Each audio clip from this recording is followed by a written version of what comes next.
نحمده ونصلي على رسوله الكريم اما بعد فاعوذ بالله من الشيطان الرجيم بسم الله الرحمن الرحيم رب اشرح لي صدري ويسر لي امري واحلل عقدة من لساني يفقهوا قولي۔ السلام علیکم ورحمۃ اللہ وبرکاتہ۔ ناظرین، پروگرام دعا کیجئے کے ساتھ آپ کی خدمت میں حاضر ہیں۔ آج ہم انشاءاللہ نظر بد اور حاسد کے شر سے بچنے کی دعائیں آپ کے ساتھ شیئر کریں گے۔ اللہ سبحانہ وتعالی ہم سب پر بہت ہی مہربان ہے۔ اس نے ہمیں پیدا کیا اور وہ جانتا ہے کہ ہمارے لیے کیا بہتر ہے اور کیا نہیں، اور اس کے لیے اس نے ہمارے لیے ایک بہترین دین بھیجا، اور صرف کتابی شکل میں نہیں بلکہ عملی شکل میں محمد صلی اللہ علیہ وسلم کی صورت میں، کہ انہوں نے ہر وہ چیز کر کے دکھائی، سکھائی، سمجھائی جو ہمارے لیے فائدہ مند ہے، اور اس سلسلے میں ہمیں بعض ان حقیقتوں کے بارے میں بتایا اور ان کی اصل حقیقت بتائی جو اس کے بغیر ہم جان ہی نہیں سکتے تھے۔ اور ان حقائق میں سے ایک حقیقت یہ ہے کہ انسان کی نظر بھی ایک اثر رکھتی ہے، اور پھر اس سے بچنے کے لیے کیا کیا جائے؟ کیا کوئی من گھڑت طریقے اختیار کر لیے جائیں، یا وہ جو خود نبی صلی اللہ علیہ وسلم نے سکھائے؟ کیونکہ اگر ہم وہ طریقے اختیار کریں گے جو رسول اللہ صلی اللہ علیہ وسلم نے خود اختیار کیے یا اختیار کرنے کا حکم دیا، تو اس میں ہمارے لیے بھلا ہی بھلا ہے، فائدہ ہی فائدہ ہے، کیونکہ وہ موسٹ اوتھینٹک چیزیں ہیں، موسٹ ایکوریٹ چیزیں ہیں، کیونکہ اس کا سورس وحی الہی ہے، اور باقی چیزیں انسانوں کا علم ہے۔ کہاں انسانوں کی عقل یا تجربات اور مشاہدات، اور کہاں اللہ رب العزت کی بھیجی ہوئی تعلیم۔ تو اس لیے اس سلسلے میں بھی ہم قرآن و سنت سے ہی رہنمائی حاصل کریں گے۔ اور پھر دعا کرتے وقت یاد رکھیے کہ سب سے پہلے اللہ سبحانہ وتعالیٰ کی حمد و ثنا، اللہ تعالیٰ کی حمد و ثنا میں نبی صلی اللہ علیہ وسلم کی وہ دعائے استفتاح جو صبح تہجد کے وقت آپ پڑھا کرتے تھے بہت ہی خوبصورت ہے۔ اس میں بہت ہی عمدہ انداز سے آپ صلی اللہ علیہ وسلم اللہ تعالیٰ کی حمد بیان کرتے ہیں۔ الفاظ ہیں کچھ یوں: اللہم لک الحمد انت قیم السماوات والارض ومن فیہن، ولک الحمد لک ملک السماوات والارض ومن فیہن، ولک الحمد انت نور السماوات والارض، ولک الحمد انت الحق ووعدک الحق ولقاؤک حق وقولک حق والجنة حق والنار حق والنبیون حق ومحمد صلی اللہ علیہ وسلم حق والساعة حق۔ اے اللہ، ہر طرح کی تعریف تیرے ہی لیے ہے۔ تو آسمان اور زمین اور ان میں رہنے والی تمام مخلوق کو قائم رکھنے والا ہے۔ ہم تمام کی تمام بس تیرے ہی لیے مناسب ہے۔ آسمان اور زمین اور ان کی تمام مخلوقات پر بادشاہت صرف تیرے ہی لیے ہے، اور تعریف تیرے ہی لیے ہے۔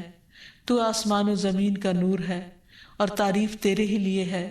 تو حق ہے، تیرا وعدہ حق ہے، تیری ملاقات حق ہے، تیرا فرمان حق ہے، جنت حق ہے، دوزخ حق ہے، انبیاء حق ہیں، محمد صلی اللہ علیہ وسلم حق ہیں، اور قیامت کا ہونا برحق ہے۔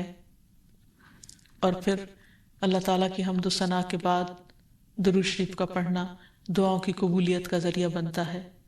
تو اس لیے جب بھی اللہ تعالیٰ کو پکاریں، اللہ تعالیٰ سے قبولیت کا یقین رکھتے ہوئے اس کو پکاریں، اور خصوصاً زندگی میں پیش آنے والی ان مشکلات کو جن کا سبب معلوم ہو، اور ان مشکلات میں بھی جن کا ہمیں سبب معلوم نہیں، ان سب کو دور کرنے کے لیے اللہ تعالیٰ کی مدد لیں۔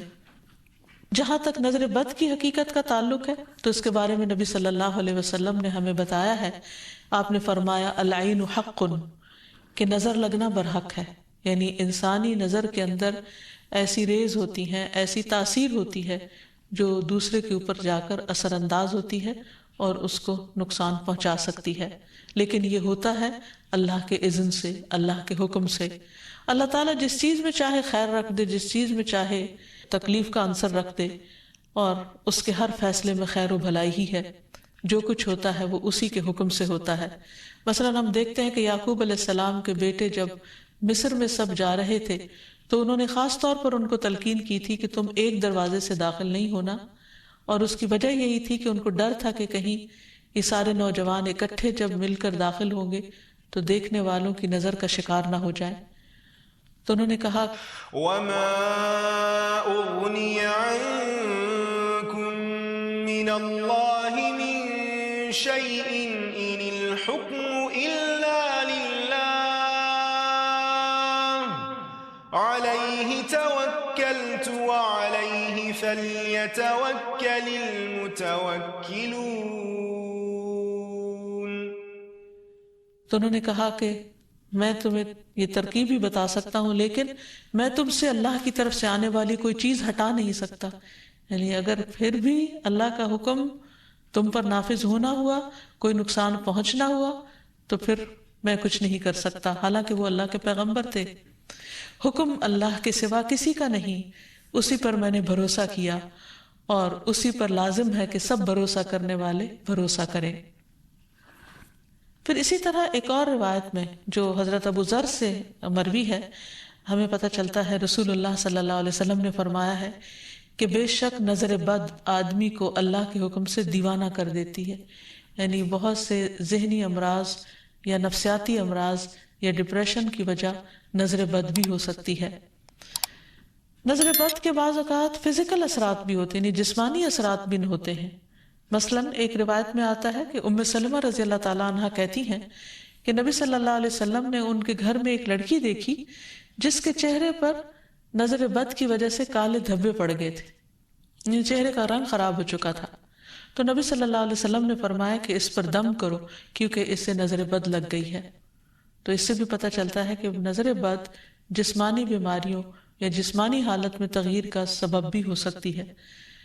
پھر آپ نے یہ بھی فرمایا کہ نظر بد آدمی کو اللہ کے حکم سے دیوانہ کر دیتی ہے، حتیٰ کہ بعض اوقات انسان اونچی جگہ پر چڑھتا ہے اور پھر وہاں سے گر پڑتا ہے۔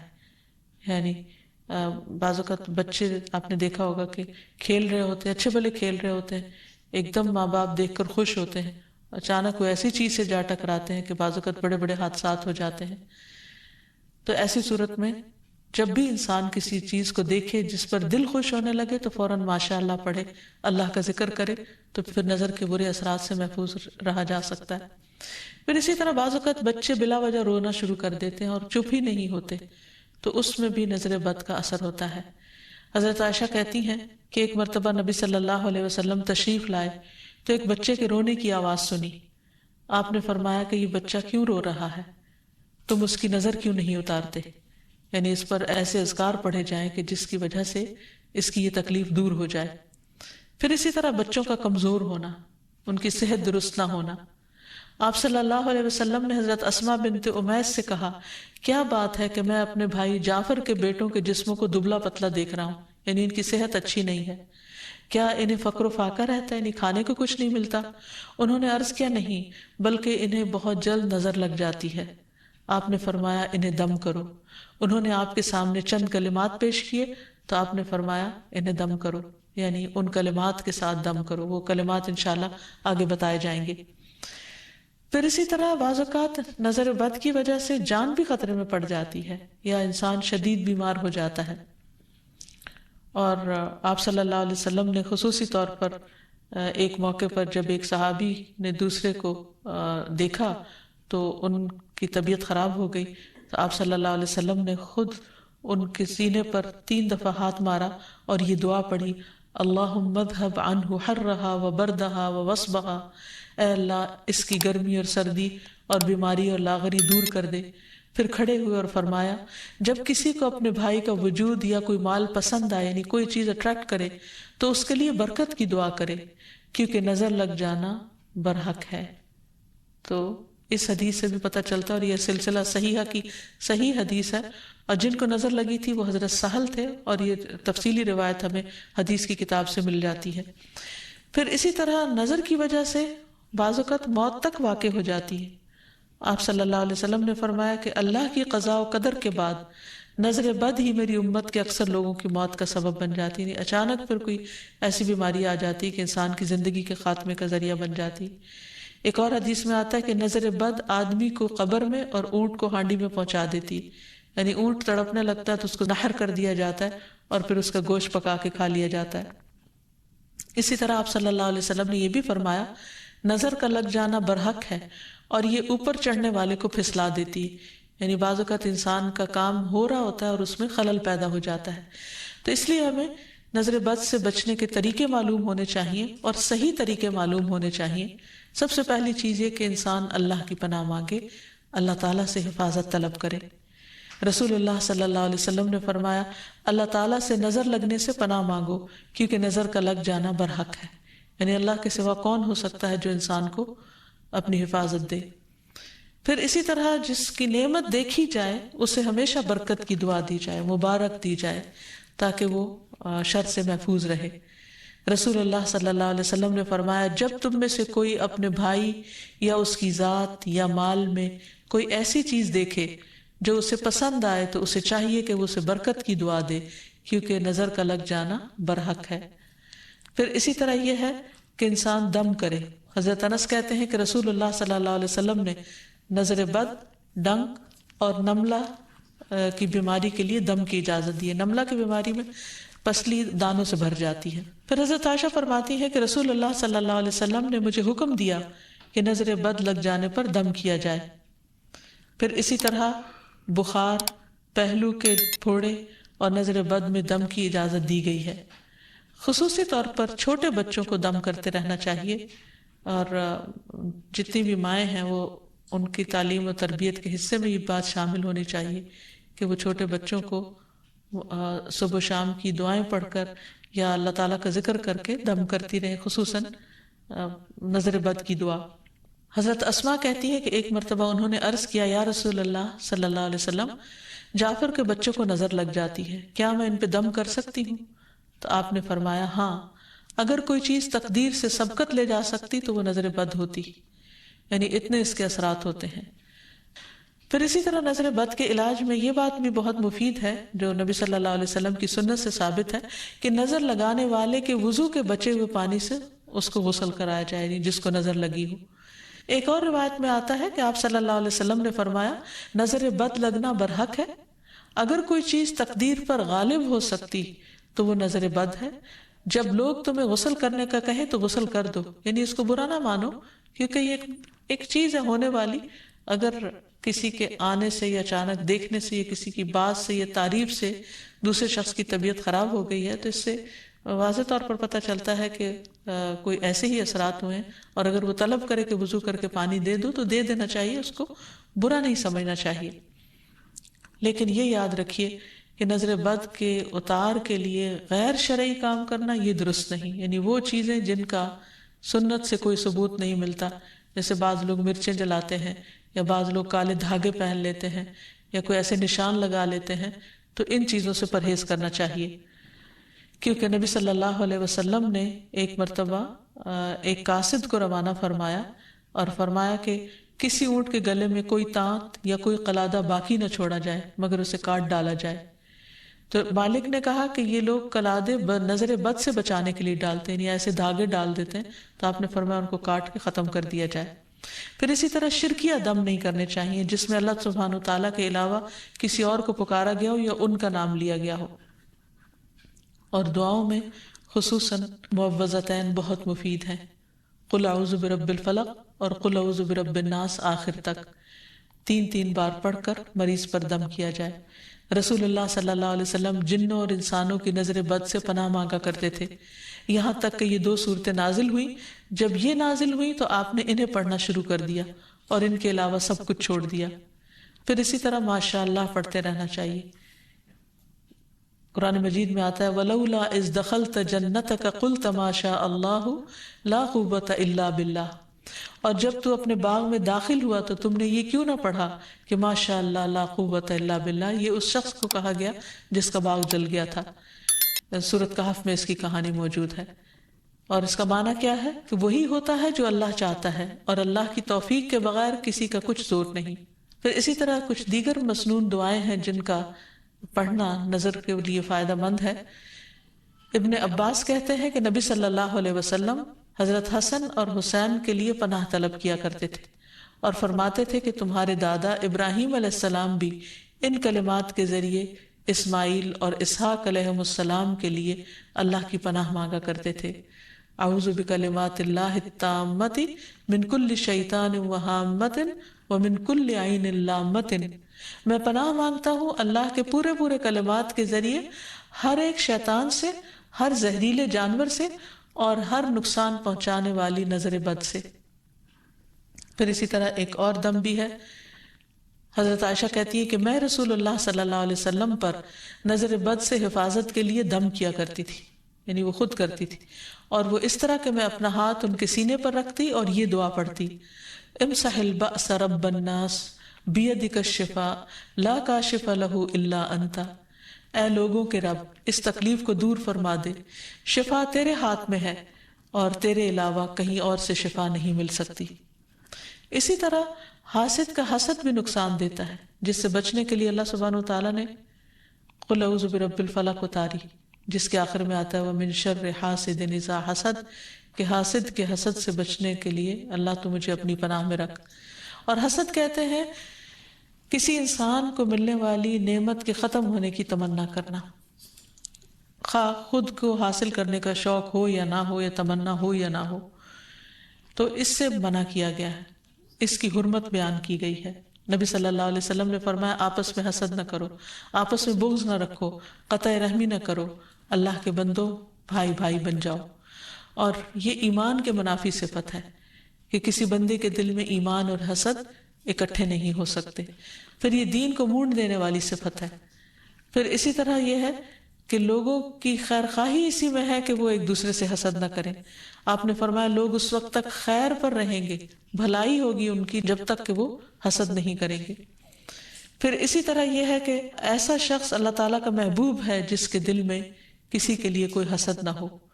عام طور پر حسد کی وجہ یہ ہوتی ہے کہ انسان اپنے آپ کو بڑا سمجھتا ہے، وہ سمجھتا ہے کہ ساری خیر اور بھلائی صرف اسی کا حق ہے، اور جب وہ دیکھتا ہے وہ کسی اور کو بھی مل رہی ہے تو اس پر پریشان ہوتا ہے اور اس سے چھیننے کی فکر کرتا ہے۔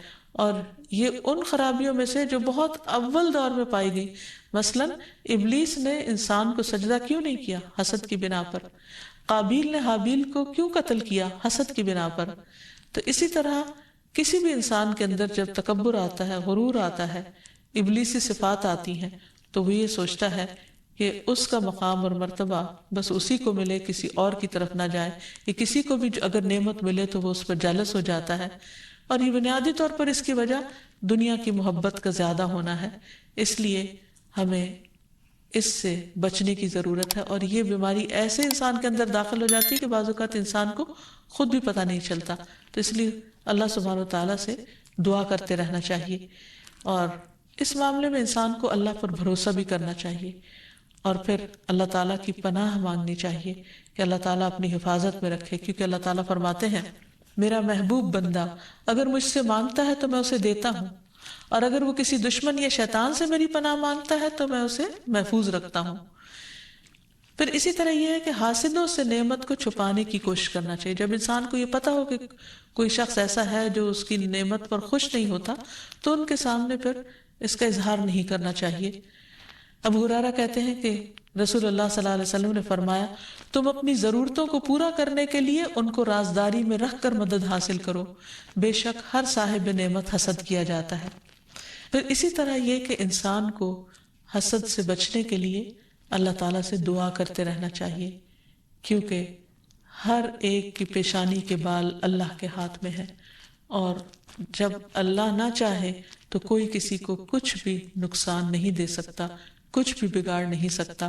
تو اللہ تعالیٰ پر بھروسہ کرتے ہوئے خصوصی طور پر معوذتین کا ورد کرتے رہنا چاہیے، صبح و شام 3 بار پڑھنا چاہیے، نمازوں کے بعد اس کو پڑھنا چاہیے۔ اور پھر ایک دعا اور بھی ہے کہ جبریل علیہ السلام نبی صلی اللہ علیہ وسلم کی عیادت کے لیے ایک مرتبہ حاضر ہوئے تو آپ کانپ رہے تھے۔ آپ نے ان کو ان الفاظ میں دم فرمایا، بسم اللہ ارقیک من کل شیء یؤذیک من حسد حاسد وکل عین واسم اللہ یشفیک۔ اللہ کے نام سے میں تم پر ہر اس چیز کے شر سے بچاؤ کا دم کرتا ہوں جو تمہیں اذیت پہنچائے، ہر حاسد کے حسد سے اور ہر نظر بد سے، اللہ کے نام سے اللہ تمہیں شفا عطا فرمائے۔ تو اس سے یہ پتہ چلتا ہے کہ جبریل علیہ السلام نبی صلی اللہ علیہ وسلم پر دم کرتے تھے، تو ہمیں بھی مریض پر، بے چین شخص پر، اضطراب کے شکار شخص پر دم کرنا چاہیے، اور انہی الفاظ کے ساتھ، کیونکہ سب سے بہترین الفاظ وہ ہیں جو اللہ کا کلام ہے اور پھر محمد صلی اللہ علیہ وسلم کے الفاظ ہیں۔ اللہ تعالی ہمیں ہر طرح کے شر سے محفوظ رکھے، ہمیں بھی اور ہمارے عزیزوں کو بھی اور تمام لوگوں کو۔ وآخر دعوانا ان الحمد للہ رب العالمین۔ السلام علیکم ورحمۃ اللہ وبرکاتہ۔ نحمده ونصلي على رسوله الكريم، اما بعد فاعوذ باللہ من الشیطان الرجیم، بسم اللہ الرحمن الرحیم۔ رب اشرح لي صدری ويسر لي امری واحلل عقدۃ من لسانی یفقہوا قولی۔ السلام علیکم ورحمۃ اللہ وبرکاتہ۔ ناظرین، پروگرام دعا کیجئے کے ساتھ آپ کی خدمت میں حاضر ہیں۔ آج ہم انشاءاللہ قرض سے نجات کی دعائیں آپ کے ساتھ شیئر کریں گے۔ اللہ سبحانہ وتعالیٰ فرماتے ہیں وَقَالَ رَبُّكُمُ ادْعُونِي أَسْتَجِبْ لَكُمْ، تمہارا رب کہتا ہے کہ تم مجھ سے دعا مانگو، میں تمہاری دعا قبول کروں گا۔ تو انسان کسی بھی قسم کی جب مشکل میں ہو، خواہ وہ بیماری ہو، روحانی یا ذہنی پریشانی ہو، اولاد کی طرف سے کوئی پریشانی ہو یا مالی پریشانی ہو، تو ان تمام مواقع پر انسان کو اپنے رب ہی کو پکارنا چاہیے۔ یہ اللہ تعالیٰ کا وعدہ ہے کہ قُلِ اللَّهُ يُنَجِّيكُم مِّنْهَا وَمِن كُلِّ كَرْبٍ، اللہ تم کو اس وقتی تکلیف اور ہر قسم کی تکلیف سے نجات دیتا ہے، تو ہمیں اللہ تعالیٰ ہی کو پکارنا چاہیے۔ پھر اسی طرح اللہ تعالیٰ کو پکارنے سے پہلے اللہ تعالیٰ کی تعریف اور تعریف کے بے پناہ کلمات، اللہ تعالیٰ کی تعریف کے کلمات اتنے زیادہ ہیں کہ اگر انسان ان کو ساری زندگی بھی شمار کرتا رہے تو شمار نہ کر سکے۔ اس لیے نبی صلی اللہ علیہ وسلم نے تعریف کے جو کلمات سکھا دیے ہیں، اگر انسان ان کو سیکھ لے، ان کو یاد کر لے اور ان کے مطابق اللہ تعالیٰ کی تعریف کرے، تو اس سے بہتر کوئی چیز نہیں ہو سکتی۔ تو تعریف کے یہ کلمات جو نبی صلی اللہ علیہ وسلم نے ہمیں سکھائے، اللہ اکبر کبیرہ والحمد للہ کثیرہ وسبحان اللہ بکرۃ واصیلا، اللہ سب سے بڑا ہے، بہت ہی بڑا، اور سب تعریفیں اللہ تعالیٰ ہی کے لیے ہیں، اور میں صبح و شام اللہ کی پاکی بیان کرتا ہوں۔ اور حق بھی یہی ہے کہ انسان صبح و شام اللہ سبحانہ و تعالیٰ کی تعریف بیان کرے، اس کو ہر عیب اور نقص سے پاک قرار دے، کیونکہ وہ ہے ہی اس لائق اور یہ اس کا حق ہے۔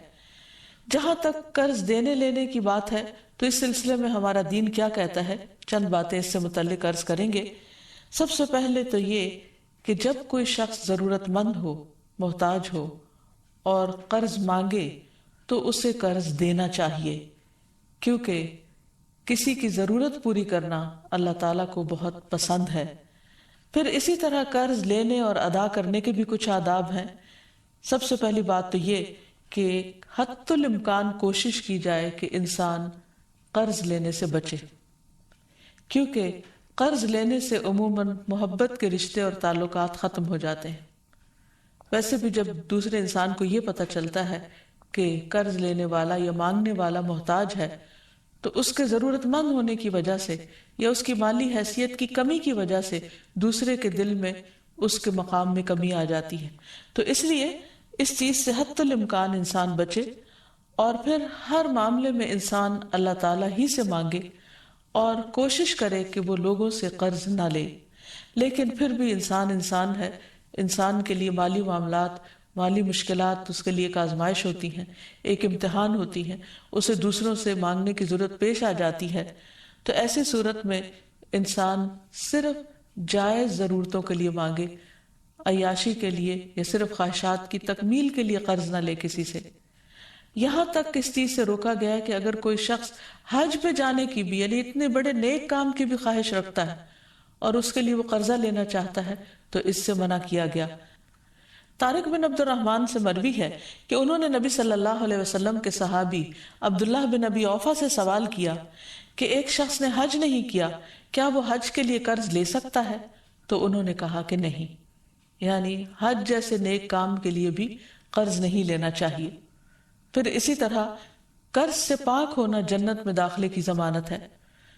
نبی کریم صلی اللہ علیہ وسلم نے فرمایا، جس شخص کی روح اس کے جسم سے اس حال میں جدا ہو کہ وہ 3 چیزوں سے بری ہو تو وہ جنت میں داخل ہوگا: تکبر، قرض اور مال غنیمت میں خیانت۔ یعنی جو شخص ان 3 چیزوں سے بچ گیا وہ نجات پا گیا۔ پھر اسی طرح یہ ہے کہ بعض اوقات انسان کسی شرعی مقصد کے لیے قرض لیتا ہے، یعنی حقیقی ضرورت کے لیے قرض لیتا ہے، تو ایسی صورت میں عبداللہ بن جعفر فرماتے ہیں کہ رسول اللہ صلی اللہ علیہ وسلم نے فرمایا، اللہ تعالیٰ قرض لینے والے کے ساتھ ہے۔ یعنی اگر کوئی واقعی حقیقی جائز ضرورت کے لیے لیتا ہے تو اللہ تعالیٰ اس کی مدد کرتے ہیں یہاں تک کہ وہ اپنا قرضہ ادا کرے، بشرطے کہ قرضہ ایسے مقصد کے لیے نہ ہو جو اللہ تعالیٰ کو ناپسند ہو۔ یعنی اس سے یہ بھی پتہ چلتا ہے کہ کسی ناجائز مقصد کے لیے، کسی حرام کام کے لیے اور محض خواہشات کی تکمیل کے لیے قرض نہ لیا جائے، اور اگر انسان جائز ضرورت کے لیے لیتا ہے اور پھر واپس کرے گا اور کرنے کی نیت رکھتا ہے تو اللہ سبحانہ و تعالیٰ اس کی مدد فرمائے گا۔ پھر اسی طرح یہ بھی یاد رکھنا چاہیے کہ انسان قرض لینے کے بعد اس کو ادا کرنے کی فکر کرے، کیونکہ جب انسان کسی کو قرض دینے کی یعنی قرض لوٹانے کی صلاحیت رکھتا ہو اور پھر قرض واپس نہ کرے تو ایسا کرنا بہت بڑا ظلم ہے۔ رسول اللہ صلی اللہ علیہ وسلم نے فرمایا، قرض ادا کرنے میں مالدار کی طرف سے ٹال مٹول کرنا ظلم ہے، اور اگر تم میں سے کسی کا قرض کسی مالدار کے حوالے کیا جائے تو اسے قبول کرے، یعنی قرض خواہ کو کہا جائے کہ کسی دوسرے نے میرا قرض دینا ہے، اس سے لے لو، تو وہ مان جائے۔ پھر اسی طرح یہ ہے کہ آپ صلی اللہ علیہ وسلم نے اس بات کی بھی تلقین فرمائی کہ انسان جب قرض واپس کرے تو اچھے طریقے سے، بھلے طریقے سے، خوش دلی کے ساتھ دوسرے کو ستائے نہیں۔ پھر اسی طرح یہ ہے کہ ہمیں یہ بھی تلقین کی گئی ہے کہ جس کا قرض ادا کرنا ہو، یعنی جس کا قرض لوٹانا ہو، اس کو ہدیہ قبول نہیں کرنا چاہیے۔ ابو بردہ کہتے ہیں کہ میں مدینہ حاضر ہوا تو میں نے عبداللہ بن سلام رضی اللہ عنہ سے ملاقات کی۔ انہوں نے کہا، آؤ تمہیں میں ستو اور کھجور کھلاؤں گا اور تم ایک باعظمت مکان میں داخل ہوگے۔ کہ رسول اللہ صلی اللہ علیہ وسلم بھی چونکہ وہاں تشریف لے گئے تھے اس لیے انہوں نے اس کو باعظمت کہا۔ پھر آپ نے فرمایا، تمہارا قیام ایک ایسے ملک میں ہے جہاں سودی معاملات بہت عام ہیں۔ اگر تمہارا کسی شخص پر کوئی حق ہو اور پھر وہ تمہیں ایک تنکے یا جو کے دانے برابر بھی یا ایک گھاس کے برابر بھی ہدیہ دے تو اسے قبول نہ کرنا، کیونکہ وہ بھی سود ہے۔ پھر اسی طرح ہمارے دین نے ہمیں یہ بھی سکھایا ہے کہ اگر کوئی شخص اپنا قرض نہ لوٹا سکتا ہو تو کوئی دوسرا شخص اس کی طرف سے ادا کر دے، یعنی انسان کسی اور کے قرض ادا کرنے کی ذمہ داری لے لے، کیونکہ رسول اللہ صلی اللہ علیہ وسلم نے فرمایا، میں ہر مومن کے لیے اس کی اپنی ذات سے بھی زیادہ اس کے قریب ہوں۔ جو شخص قرض یا چھوٹی اولاد چھوڑ کر جائے تو ان کی پرورش میرے ذمہ ہے، اور جو شخص مال چھوڑ کر جائے وہ اس کے وارثوں کا ہے۔ تو اس سے یہ پتہ چلتا ہے کہ نبی صلی اللہ علیہ وسلم دوسروں کے قرض ادا کر دیا کرتے تھے۔ پھر اسی طرح زکوٰۃ سے بھی قرض کی ادائیگی کی جا سکتی ہے۔ قرآن مجید میں آتا ہے، انما الصدقات للفقراء والمساکین والعاملین علیہا والمؤلفۃ قلوبهم وفی الرقاب والغارمین وفی سبیل اللہ وابن السبیل فریضۃ من اللہ واللہ علیم حکیم۔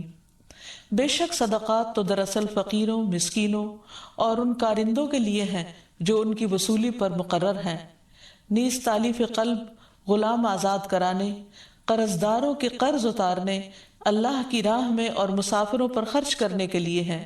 یہ اللہ کی طرف سے فریضہ ہے اور اللہ سب کچھ جاننے والا اور حکمت والا ہے۔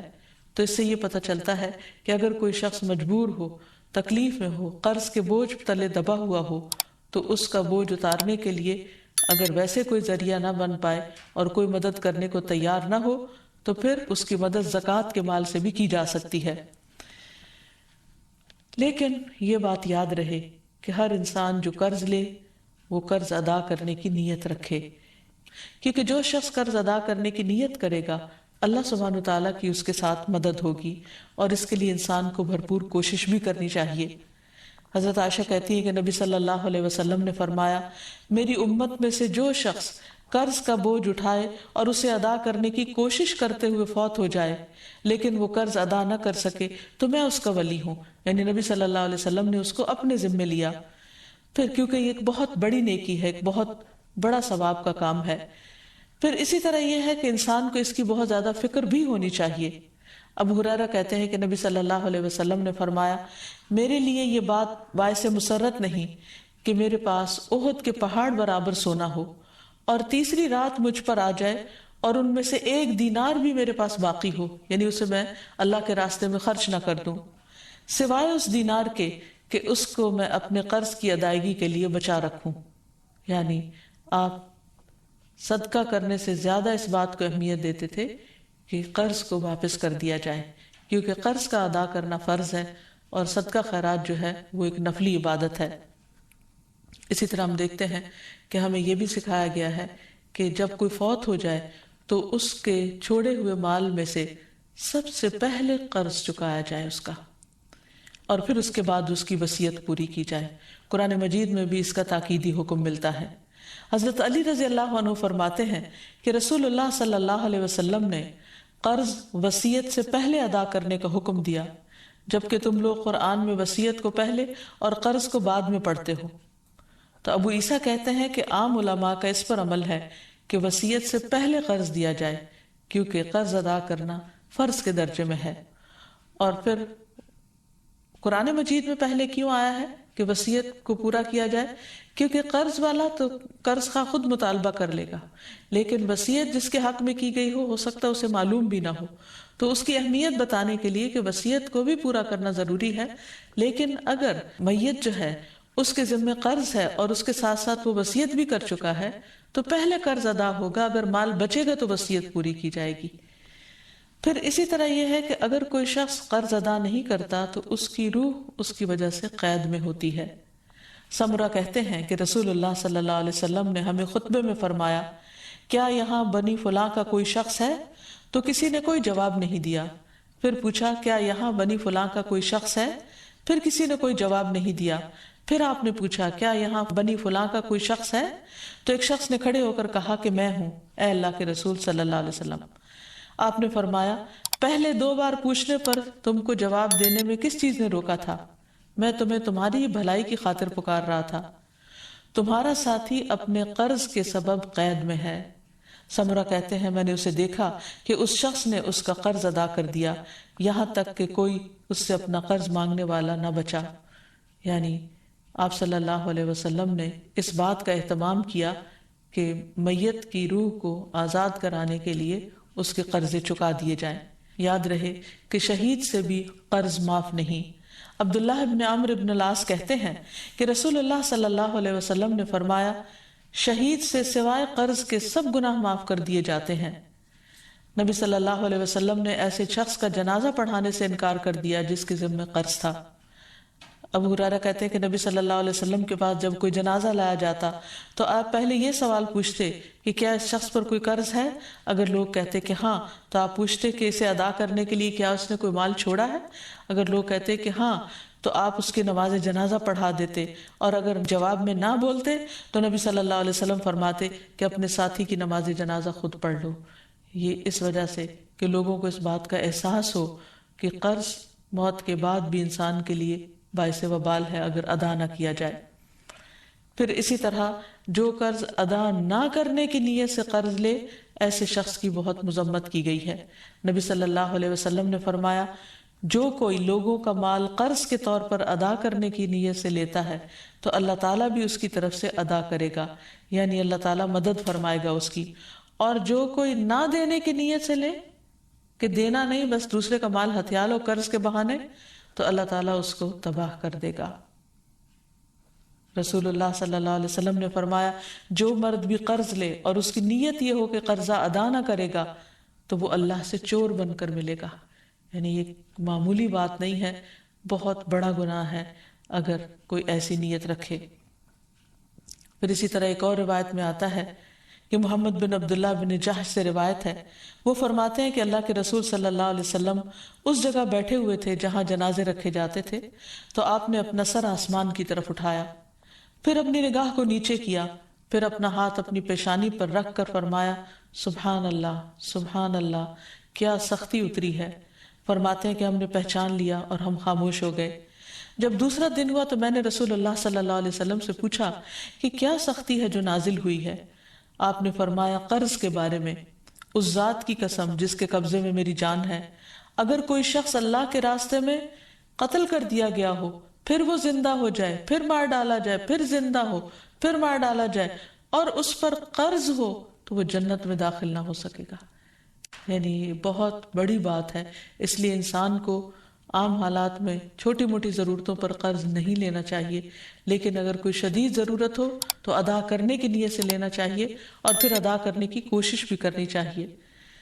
پھر اسی طرح یہ ہے کہ اگر کوئی شخص مقروض مرے گا تو قیامت کے دن جس سے قرضہ لیا ہوگا اس کو مقروض کی نیکیاں دے دی جائیں گی، اور اگر اس کے پاس نیکیاں نہیں ہوں گی تو قرض دینے والے کی برائیاں مقروض کے ذمہ ڈال دی جائیں گی اور وہ ان کی سزا بھگتے گا، کیونکہ وہاں درہم و دینار نہیں ہوں گے، صرف نیکیاں ہی ہوں گی۔ دوسری طرف ہمارے دین رحمت ہے، تو اس میں مقروض کو معاف کر دینے پر بھی بہت سی احادیث ہمیں ملتی ہیں اور اسے ایک بہت بڑی نیکی قرار دیا گیا ہے۔ رسول اللہ صلی اللہ علیہ وسلم نے فرمایا کہ جو شخص قرضے پر مہلت دے اس کے لیے روزانہ صدقہ کرنے کا اجر ہے۔ بریدہ رضی اللہ عنہ سے مروی ہے کہ میں نے نبی صلی اللہ علیہ وسلم کو یہ فرماتے ہوئے سنا کہ جو شخص کسی تنگ دست مقروض کو مہلت دے دے اسے ہر دن کے عوض اتنا ہی صدقہ کرنے کا ثواب ملے گا۔ پھر ایک اور مرتبہ سنا تو نبی صلی اللہ علیہ وسلم نے فرمایا جو شخص کسی تنگ دست مقروض کو مہلت دے دے اسے ہر دن کے عوض دگنا صدقہ کرنے کا ثواب ملے گا۔ میں نے عرض کیا یا رسول اللہ صلی اللہ علیہ وسلم، پہلے میں نے آپ کو ایک گنا پھر دگنا ثواب کا ذکر کرتے ہوئے سنا تو نبی صلی اللہ علیہ وسلم نے فرمایا قرض کی ادائیگی کی مہلت کا وقت آنے سے قبل اسے روزانہ ایک گنا صدقہ کرنے کا ثواب ملے گا، اور قرض کی ادائیگی کی میعاد گزرنے کے بعد مزید مہلت دینے پر دگنا ثواب ملے گا۔ تو اس سے یہ پتہ چلتا ہے کہ جتنی جو مقروض کو ڈھیل دیتا ہے اس کے لیے اجر اتنا ہی زیادہ بڑھتا چلا جاتا ہے۔ پھر قرض کا اجر جنت کے دروازے پر بھی لکھا ہوا ہے۔ رسول اللہ صلی اللہ علیہ وسلم نے فرمایا ایک آدمی جنت میں داخل ہوا، وہ کیا دیکھتا ہے کہ اس کے ایک دروازے پر لکھا ہوا ہے کہ صدقہ کا ثواب 10 گنا اور قرضے کا ثواب 18 گنا ہے۔ یعنی اگر کوئی شخص کسی کو کچھ 1 روپیہ دیتا ہے تو اس کے بدلے میں اس کو 10 نیکیاں ملتی ہیں، لیکن اگر کوئی شخص قرض کے طور پر کسی کو دیتا ہے تو اس کے بدلے میں 18 نیکیاں اس کو ملتی ہیں۔ پھر اسی طرح نبی صلی اللہ علیہ وسلم نے فرمایا ایک شخص لوگوں کو قرض دیا کرتا تھا اور اپنے نوکروں سے اس نے یہ کہہ کر رکھا تھا کہ جب تم کسی کو مفلس پاؤ تو تم اسے معاف کر دیا کرو، ممکن ہے کہ اللہ تعالی ہمیں بھی معاف فرما دے۔ رسول اللہ صلی اللہ علیہ وسلم نے فرمایا کہ موت کے بعد جب وہ اللہ سے ملا تو اللہ تعالیٰ نے اس کو بخش دیا۔ تو گویا جو دنیا میں دوسروں کے قرض معاف کر دیتا ہے قیامت کے دن اللہ تعالیٰ اس کو معاف کر دے گا۔ پھر اسی طرح قرض معاف کرنے والے قیامت کے دن عرش الہی کے سائے تلے ہوں گے۔ رسول اللہ صلی اللہ علیہ وسلم نے فرمایا جس نے تنگ دست کو مہلت دی یا اس کا قرض معاف کر دیا تو اللہ تعالیٰ قیامت کے دن اسے اپنے عرش کے سائے میں رکھے گا، جبکہ اس کے سائے کے سوا کوئی سایہ نہ ہوگا۔ ایسے شخص کو قیامت کے دن کی سختیوں سے بھی نجات ملے گی۔ پھر یہ بھی ہے کہ جو شخص کسی کو قرض معاف کر دیتا ہے اسے قیامت کے دن کی سختیوں سے نجات مل جاتی ہے۔ رسول اللہ صلی اللہ علیہ وسلم نے فرمایا جس کو یہ پسند ہو کہ اللہ تعالیٰ اسے قیامت کے دن کی سختیوں سے نجات دے دے تو اسے چاہیے کہ وہ مفلس کو مہلت دے یا اسے معاف کر دے۔ اور آخر میں دعائیں ادائیگی قرض کے لیے سب سے پہلی بات تو یہ کہ انسان اللہ تعالیٰ سے مدد مانگے، کیونکہ وہ بہترین مولا اور بہترین مددگار ہے۔ نعم المولا و نعم النصیر۔ اور پھر یہ ہے کہ اگر انسان فکر کرتا ہو اور ادائیگی کی کوشش کرتا ہو تو اس کے ساتھ ساتھ بھی دعا کرتا رہے تاکہ اللہ سبحانہ وتعالیٰ اس کا قرض ادا کروا دے۔ اس سلسلے میں حضرت علی رضی اللہ تعالیٰ عنہ کی ایک حدیث ہے کہ ایک غلام ان کے پاس حاضر ہوا جو زر کتابت ادا کرنے سے عاجز ہو گیا تھا، یعنی آزادی کی قیمت دینے سے عاجز ہو گیا تھا۔ اور عرض کیا کہ میری مدد فرمائیے۔ حضرت علی نے فرمایا کہ میں تمہیں ایسے کلمات سکھاتا ہوں جو رسول اللہ صلی اللہ علیہ وسلم نے مجھے سکھائے تھے۔ اگر تمہارے اوپر پہاڑ کے برابر بھی قرض ہوگا تو بھی اللہ تعالیٰ تیری طرف سے ادا کر دے گا۔ یوں کہا کرو، اللہم اکفنی بحلالک عن حرامک واغننی بفضلک عمن سواک۔ اے اللہ مجھے حلال مال دے کر حرام سے باز رکھ اور مجھے اپنے فضل سے اپنے علاوہ دوسروں سے بے نیاز کر دے۔ اسی طرح ایک اور روایت میں آتا ہے، حضرت انس سے روایت ہے کہ رسول اللہ صلی اللہ علیہ وسلم نے حضرت معاذ سے فرمایا، کیا میں تمہیں ایسی دعا نہ سکھاؤں جس کے ساتھ تم دعا کرو اگر تم پر احد کے پہاڑ برابر بھی قرضہ ہو تو اسے اللہ تعالیٰ تم سے ادا کر دے گا۔ اے معاذ یہ پڑھا کرو، اللہم مالک الملک تؤتی الملک من تشاء وتنزع الملک ممن تشاء وتعز من تشاء وتذل من تشاء بیدک الخیر انک علی کل شیء قدیر، رحمن الدنیا والآخرہ ورحیمہما تعطیہما من تشاء وتمنع منہما من تشاء ارحمنی رحمتا تغنینی بہا عن رحمت من سواک۔ اے اللہ بادشاہت کے مالک، تو جسے چاہتا ہے بادشاہت دیتا ہے، جس سے چاہتا ہے ملک چھین لیتا ہے، جس کو تو چاہتا ہے عزت دیتا ہے، جس کو تو چاہتا ہے ذلیل کر دیتا ہے۔ تیرے ہی ہاتھ میں خیر و بھلائی ہے اور تو ہی ہر چیز پر قدرت رکھتا ہے، دنیا اور آخرت کا رحمان اور ان دونوں کا رحیم۔ تو جسے چاہتا ہے دنیا اور آخرت دیتا ہے اور ان کو جن سے چاہتا ہے روک دیتا ہے۔ مجھ پر ایسی رحمت فرما جو مجھ کو تیرے علاوہ کی رحمت سے بے نیاز کر دے۔ نبی صلی اللہ علیہ وسلم کی دعاؤں میں سے قرض سے پناہ مانگنے کی دعا بھی تھی۔ نماز کے بعد یہ پڑھتے تھے، اللہم انی اعوذ بک من المأثم والمغرم۔ اے اللہ میں گناہ اور قرض سے تیری پناہ مانگتا ہوں۔ کسی نے عرض کیا، یا رسول اللہ صلی اللہ علیہ وسلم آپ قرض سے اتنی پناہ مانگتے ہیں؟ آپ نے جواب دیا، جب آدمی مقروض ہوتا ہے تو جھوٹ بولتا ہے اور وعدہ کرتا ہے تو خلاف ورزی کرتا ہے۔ پھر سونے سے پہلے کی دعائیں جو ہیں ان میں بھی قرض کی ادائیگی کی دعا ہے۔ پھر اسی طرح سفر میں بھی قرض سے پناہ کی دعا ہے، کیونکہ مسافر کی دعا قبول ہوتی ہے۔ نبی صلی اللہ علیہ وسلم جب کہیں قیام فرماتے تو یہ دعا پڑھتے، اللہم انی اعوذ بک من الہم والحزن والعجز والکسل والبخل والجبن ودلع الدین وغلبۃ الرجال۔ اے اللہ میں تیری پناہ مانگتا ہوں غم اور رنج سے، عاجزی سے، سستی سے، بخل سے اور بزدلی سے، اور قرض چڑھ جانے اور لوگوں کے غلبے سے۔ تو یہ ہیں وہ چند مسنون دعائیں جو نبی صلی اللہ علیہ وسلم نے سکھائیں۔ اگر انسان ان کو پڑھتا رہے تو قرض سے نجات حاصل ہو جائے گی۔ اللہ تعالی ہم سب کو ہر طرح کی پریشانیوں سے محفوظ رکھے۔ وآخر دعوانا ان الحمد للہ رب العالمین۔ السلام علیکم ورحمۃ اللہ وبرکاتہ۔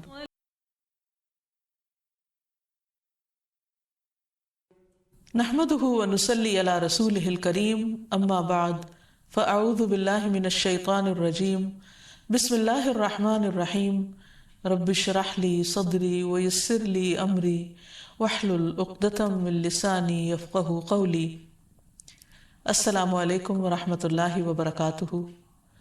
ناظرین، پروگرام دعا کیجئے کے ساتھ آپ کی خدمت میں حاضر ہیں۔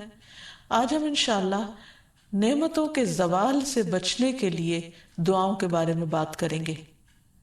حقیقت یہ کہ ہمارے پاس جو کچھ بھی ہے سب اللہ سبحانہ وتعالیٰ ہی کی طرف سے ہے۔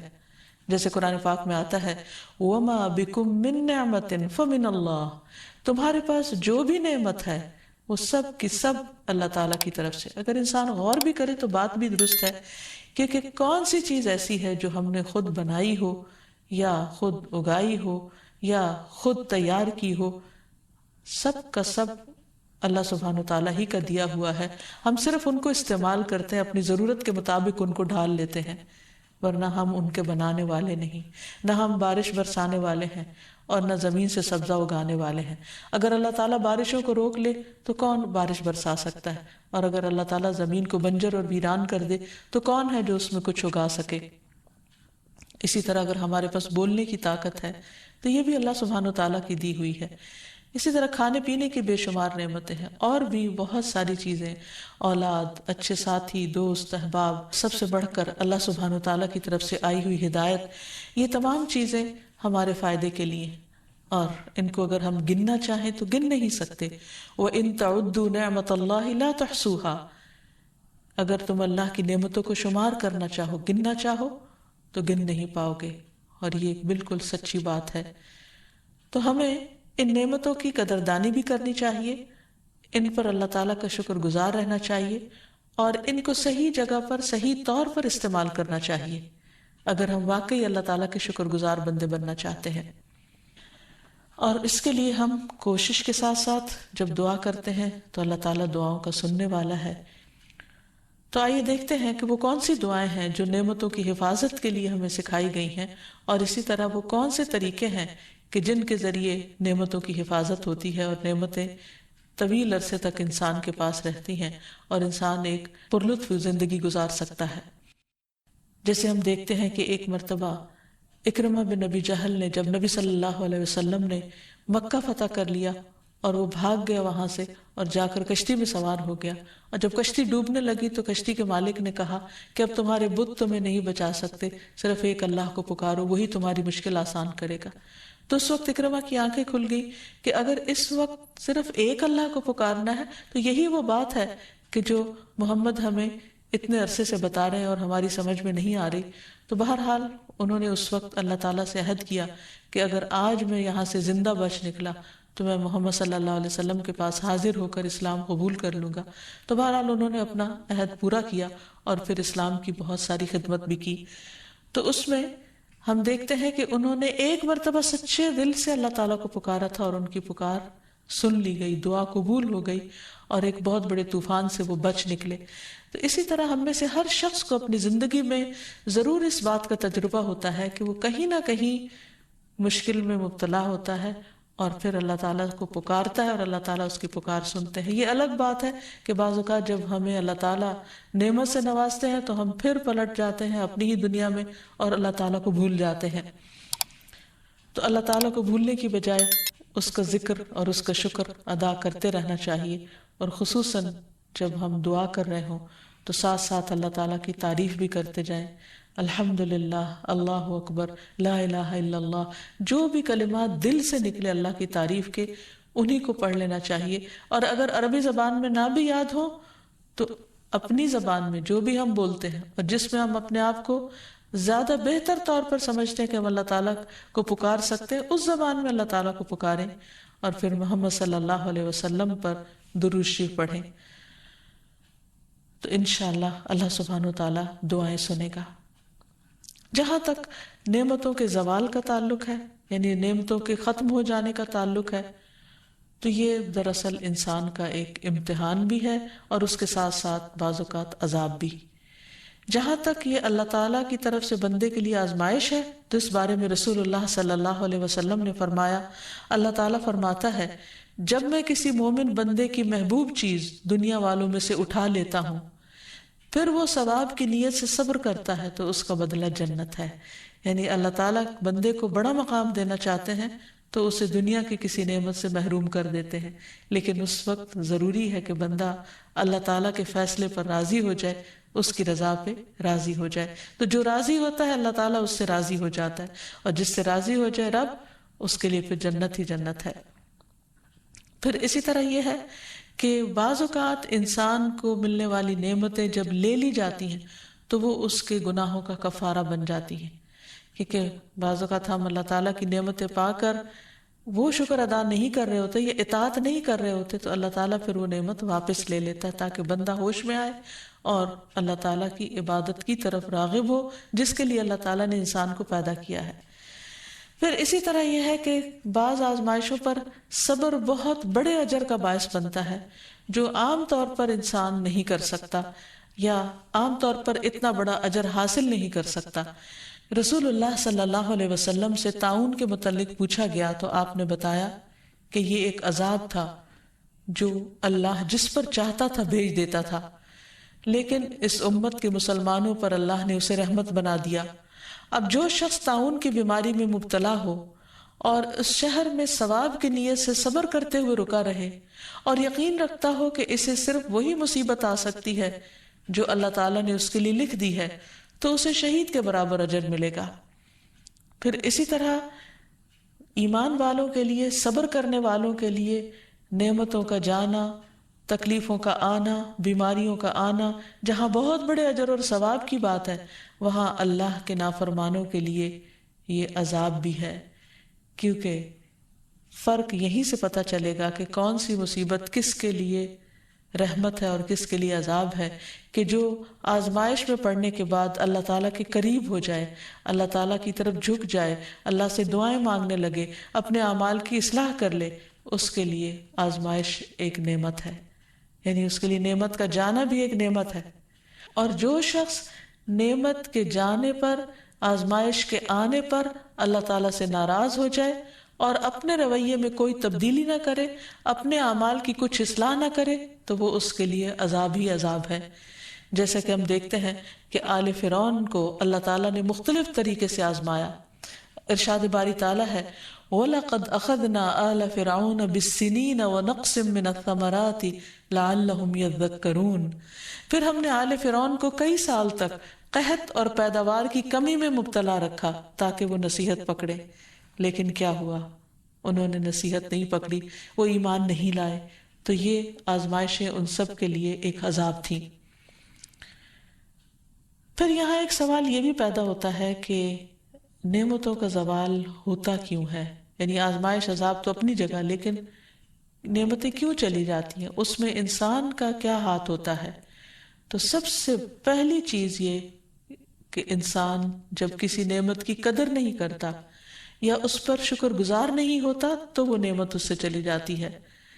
قرآن مجید میں اللہ تعالیٰ فرماتے ہیں أَلَمْ تَرَ إِلَى الَّذِينَ بَدَّلُوا نِعْمَةَ اللَّهِ كُفْرًا وَأَحَلُّوا قَوْمَهُمْ دَارَ الْبَوَارِ. کیا تو نے ان لوگوں کی طرف نہیں دیکھا جنہوں نے اللہ کی نعمت کو ناشکری سے بدل دیا اور اپنی قوم کو ہلاکت کے گھر میں لا اتارا.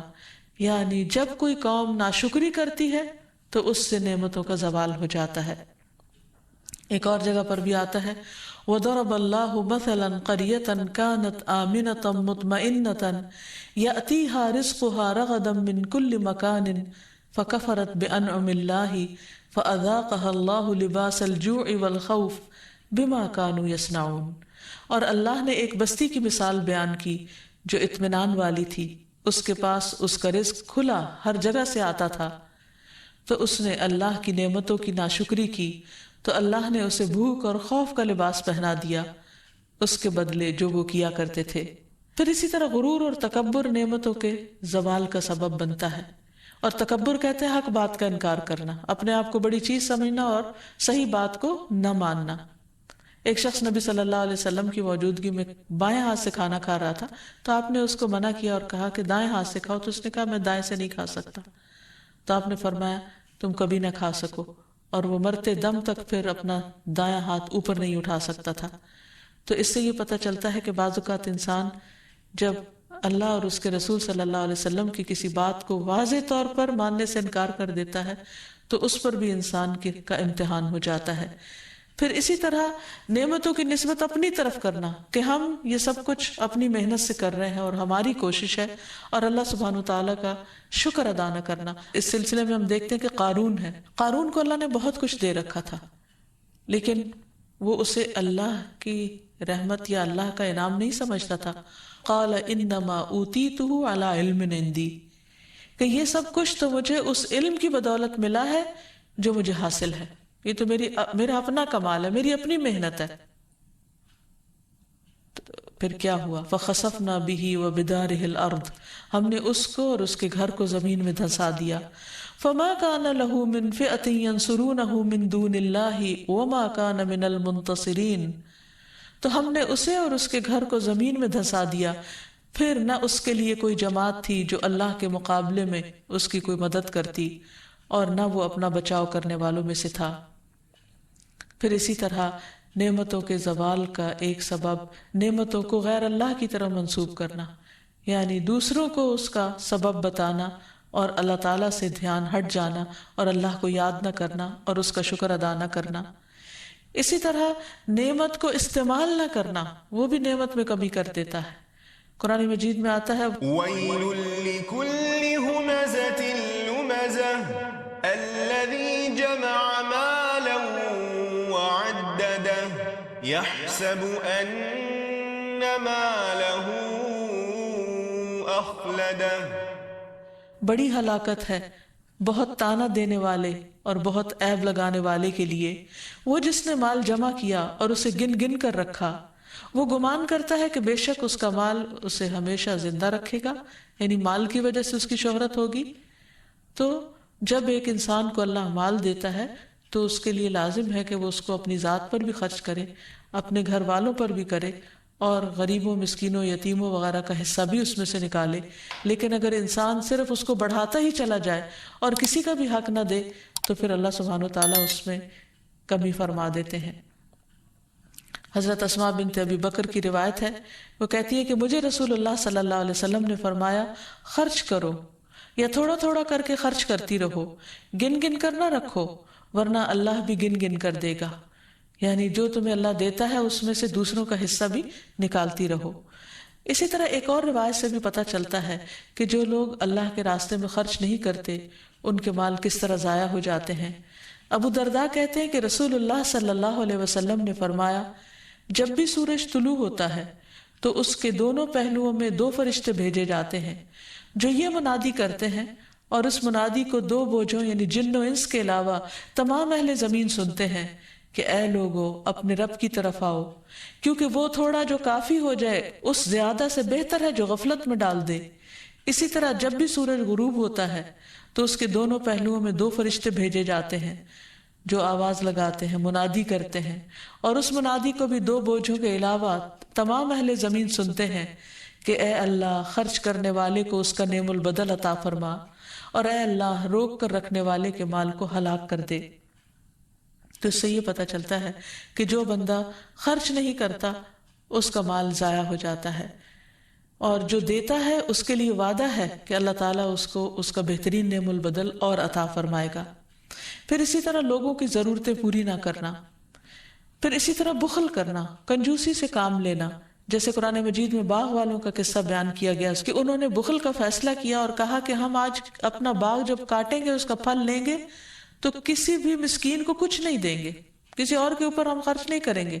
تو ہوا کیا کہ وہ صبح صبح اندھیرے میں اپنے گھر سے نکلے تاکہ جا کے باغ کا پھل اتار لیں، لیکن وہاں جب گئے تو باغ جلا پڑا تھا اور وہ پریشان ہو کر رہ گئے کہ یہ کیا ہوا، کیا ہم راستہ بھول گئے ہیں، کہیں اور آ نکلے ہیں. لیکن حقیقت یہ ہے کہ اللہ سبحانہ وتعالیٰ نے ان کو اس بخل کی سزا دی تھی اور ان سے نعمت واپس لے لی. پھر اسی طرح لوگوں کو دیتے ہوئے تنگ پڑنا کہ یہ کیوں مانگتے ہیں یا کیوں لیتے ہیں ان سے. عبداللہ بن عمر کہتے ہیں کہ رسول اللہ صلی اللہ علیہ وسلم نے فرمایا اللہ تعالیٰ کے پاس لوگوں کے لیے نعمتیں ہیں، وہ انہیں ان کے پاس اس وقت تک باقی اور ثابت رکھتا ہے جب تک کہ وہ مسلمانوں کی حاجات پوری کرنے میں لگے رہتے ہیں اور ان سے تنگ نہیں ہوتے، اور جب وہ ان سے تنگ ہو جاتے ہیں تو اللہ تعالیٰ وہ انہیں دوسرے لوگوں کی طرف منتقل کر دیتا ہے، یعنی وہی نعمتیں دوسروں کو مل جاتی اور وہ دوسروں کے ہاتھوں ان کو خرچ کرواتا ہے. پھر اسی طرح سرکشی کرنے والی قومیں، سرکشی کرنے والے افراد، اللہ سبحانہ وتعالیٰ ان سے بھی نعمتیں لے لیتا ہے. پھر گناہ اور نافرمانی کے کام نعمتوں کے زوال کا سبب بنتے ہیں. پھر اسی طرح انسانوں کے بعض کھلم کھلا گناہ جو ہیں وہ انسانوں کے لیے قحط سالی کا باعث بنتے ہیں، ایسی بیماریوں کا سبب بنتے ہیں جو پہلی قوموں میں نہ تھی. تو اس لیے نعمت کو برقرار رکھنے کے لیے بہت ضروری ہے کہ نمبر 1 اللہ تعالیٰ کا شکر ادا کیا جائے، کیونکہ اللہ تعالیٰ کا وعدہ ہے لَإِن شَكَرْتُمْ لَأَزِيدَنَّكُمْ، اگر تم نے شکر ادا کیا تو میں اپنی نعمت تمہیں اور زیادہ عطا کروں گا. پھر اسی طرح نیک اعمال کرنا، اللہ تعالیٰ کو راضی رکھنا. جیسے اللہ تعالیٰ فرماتے ہیں اعملوا آل داود شکرا وقلیل من عبادی الشکور، اے داؤد کے گھر والو شکر ادا کرنے کے لیے عمل کرو اور بہت تھوڑے میرے بندوں میں سے شکر گزار ہیں. یعنی اللہ نے نعمتیں تو بہت سو کو دے رکھی ہیں لیکن شکر گزار لوگ کم ہیں. اور شکر گزاری کیا ہے کہ دل سے بھی انسان راضی ہو، زبان سے بھی اچھی بات نکالے اور عمل بھی اس کا اللہ تعالیٰ کی مرضی کے مطابق ہو. پھر والدین کے ساتھ نیکی اور صلہ رحمی کرنا، یہ بھی مال میں اضافے کا ذریعہ بنتا ہے. رسول اللہ صلی اللہ علیہ وسلم نے فرمایا جس شخص کو یہ بات پسند ہو کہ اس کی عمر میں برکت اور رزق میں اضافہ ہو جائے، اسے چاہیے کہ اپنے والدین کے ساتھ نیکی کرے اور صلہ رحمی کیا کرے. پھر اسی طرح مال کو خرچ کرنا، کیونکہ خرچ کرنے سے مال مزید بڑھ جاتا ہے۔ اللہ تعالیٰ فرماتے من ذا الذی یقرض اللہ قرضا حسنا فیضاعفہ لہ اضعافا کثیرا واللہ یقبض ویبسط والیہ ترجعون۔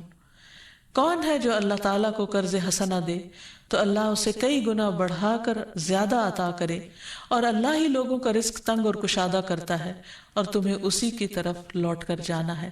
یعنی جو لوگ اللہ کے راستے میں اپنا مال خرچ کرتے ہیں، اللہ تعالیٰ ان کے مال میں کمی نہیں آنے دیتا، ان کے لیے رزق کے اور دروازے کھول دیتا ہے اور کئی گنا پہلے سے بھی زیادہ عطا کرتا ہے۔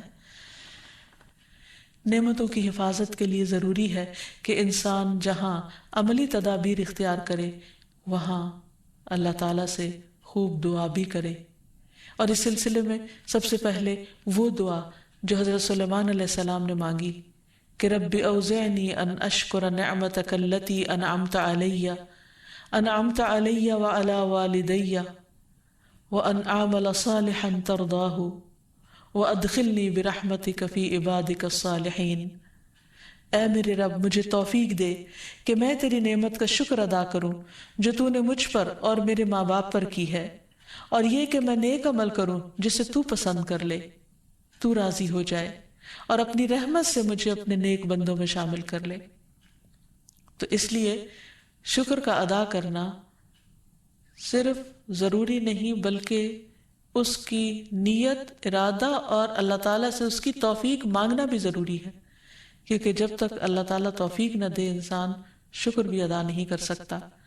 پھر اسی طرح ایک اور بہت خوبصورت دعا ہے جو نبی صلی اللہ علیہ وسلم نے ہمیں سکھائی، اللہم انی اعوذ بک من زوال نعمتک وتحول عافیتک وفجاءۃ نقمتک وجمیع سخطک۔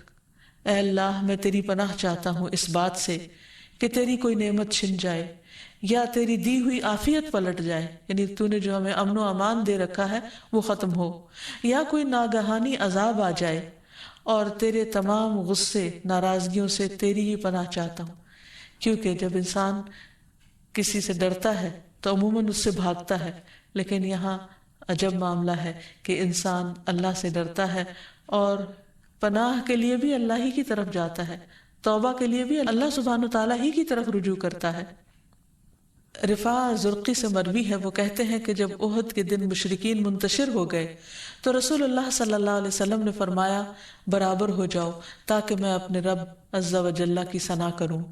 لوگ آپ کے پیچھے صفے بنا کر کھڑے ہو گئے اور آپ نے کہا اللہم لک الحمد کلہ، اللہم لا قابض لما بسطت ولا مقرب لما باعدت ولا مباعد لما قربت ولا معطی لما منعت ولا مانع لما اعطیت، اللہم ابسط علینا من برکاتک ورحمتک وفضلک ورزقک، اللہم انی اسألک النعیم المقیم الذي لا يحول ولا يزول، اللهم إني أسألك النعيم يوم العيلة والأمن يوم الحرب، اللهم أعوذ بك من سوء ما أعطيتنا وشر ما منعت منا۔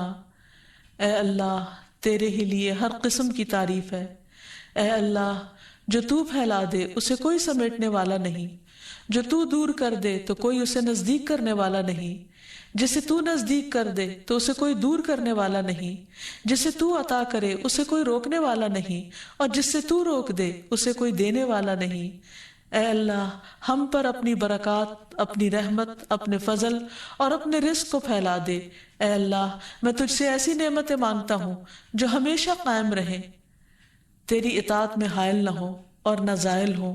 اے اللہ میں تجھ سے تنگی کے دن کی نعمت اور جنگ کے دن کے امن کا سوال کرتا ہوں۔ اے اللہ تیری پناہ میں آتا ہوں اس چیز کی برائی سے جو تو نے عطا کی اور اس چیز کے شر سے جو تو نے ہم سے روک لی۔ اسی طرح انسان کو بدنی اور جسمانی نعمتوں کے بقا کے لیے بھی دعا کرنی چاہیے۔ اللہم عافنی فی بدنی، اللہم عافنی فی سمعی، اللہم عافنی فی بصری، لا الہ الا انت۔ اے اللہ مجھے اپنے بدن میں عافیت عطا فرما، اے اللہ مجھے اپنی سماعت میں عافیت عطا فرما، اے اللہ مجھے اپنی بصارت میں عافیت عطا فرما، تیرے علاوہ کوئی اور معبود نہیں۔ پھر اسی طرح ہر نماز کے بعد شکر ادا کرنے کی توفیق مانگنا۔ اللہم اعنی علی ذکرک و شکرک و حسن عبادتک، اے اللہ میری مدد کر اپنے ذکر اور شکر کرنے پر اور اپنی اچھی طرح عبادت کرنے پر۔ پھر اسی طرح سجدہ تلاوت میں بھی اللہ تعالیٰ کا شکر ادا کرنا۔ تو خلاصہ یہ ہے کہ اگر انسان یہ چاہتا ہے کہ اس پر نعمتیں باقی رہیں تو اسے نعمتوں کی قدردانی اور شکر کے ساتھ ساتھ اللہ تعالیٰ سے نعمتوں کے بقا کی دعائیں کرتے رہنا چاہیے، اور خصوصاً نبی صلی اللہ علیہ وسلم کی دعاؤں کو نہیں بھولنا چاہیے، کیونکہ آپ کو جامع کلمات عطا کیے گئے تھے اور آپ نے ہمیں بہت بہترین دعائیں سکھائی ہیں۔ اللہ تعالیٰ سے دعا ہے کہ وہ ہمیں ملنے والی نعمتوں کی حفاظت فرمائے اور دنیا اور آخرت میں آپ سب کو مزید نعمتیں عطا فرمائے۔ وآخر دعوانا ان الحمد للہ رب العالمین۔ السلام علیکم ورحمۃ اللہ وبرکاتہ۔ ولم أكن بدعائك رب شقيا